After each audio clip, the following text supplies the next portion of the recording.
Not being perfect, we reject ourselves, and the level of self-rejection depends upon how effective the adults were in breaking our integrity. After domestication, it is no longer about being good enough for anybody else. We are not good enough for ourselves because we don't fit with our own image of perfection. We cannot forgive ourselves for not being what we wish to be, or rather what we believe we should be. We cannot forgive ourselves for not being perfect. We know we are not what we believe we are supposed to be, and so we feel false, frustrated, and dishonest.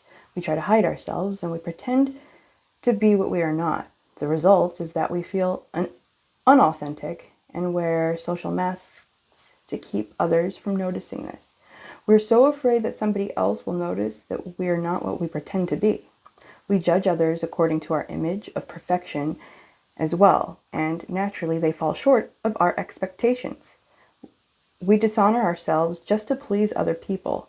We even do harm to our physical bodies just to be accepted by others. You see, teenagers taking drugs just to avoid being rejected by others, teenagers, they are not aware that the problem is that they don't accept themselves. They reject themselves because they're not what they pretended to be. They wish to be a certain way, but they're not. And for this, they carry shame and guilt. Humans punish themselves endlessly for not being what they believe they should be. They become very self-abusive, and they use other people to abuse themselves as well. But nobody abuses us more than we abuse ourselves. And it is the judge, the victim, and the belief system that makes us do this. True, we find people who say their husband or wife or mother or father abuse them, but you know that we abuse ourselves much more than that.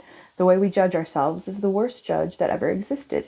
If we make a mistake in front of people, we try to deny the mistake and cover it up. But as soon as we are alone, the judge becomes so strong, the guilt is so strong, and we feel so stupid or so bad or so unworthy. In your whole life, nobody has ever abused you more than you have abused yourself. And the limit of your self-abuse is exactly the limit that you will tolerate from someone else.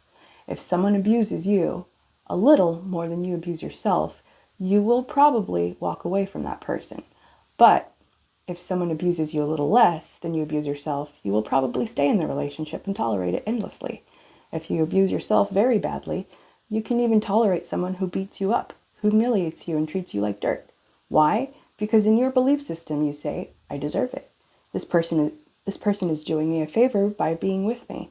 I am not worthy of love and respect. I'm not good enough. We have the need to be accepted and to be loved by others, but we cannot accept and love ourselves.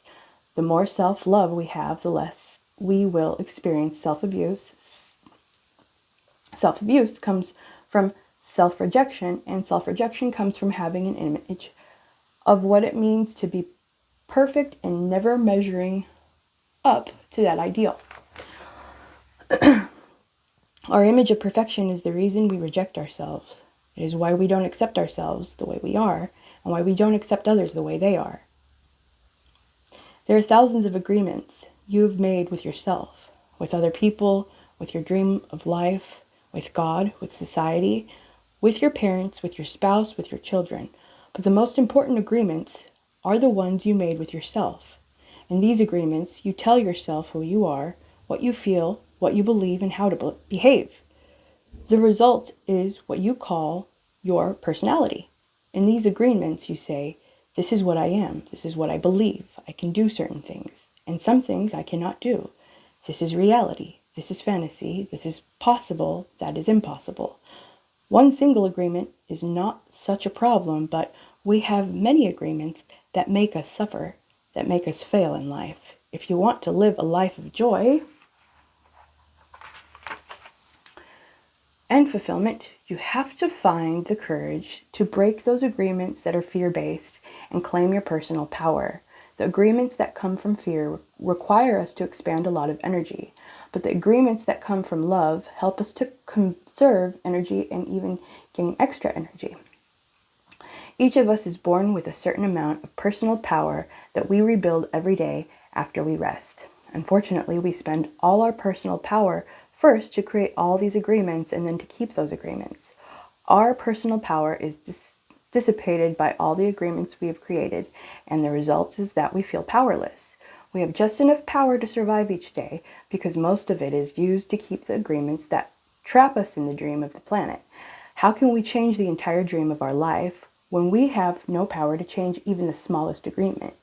If we can see it is our agreements that rule our own life, and we don't like the dream of our life, we need to change the agreements. When we are finally ready to change our agreements, there are 4 very powerful agreements that will help us to break those agreements that come from fear and deplete our energy. Each time you break an agreement, all the power you use to create it returns to you. If you adopt these 4 new agreements, they will create enough personal power for you to change the entire system of your old agreements. You need a very strong will in order to adopt the 4 agreements. But if you can begin to live your life with these agreements, the transformation in your life will be amazing. You'll see the drama of hell disappear right before your very eyes. Instead of living in a dream of hell, you will be creating a new dream, your personal dream of heaven.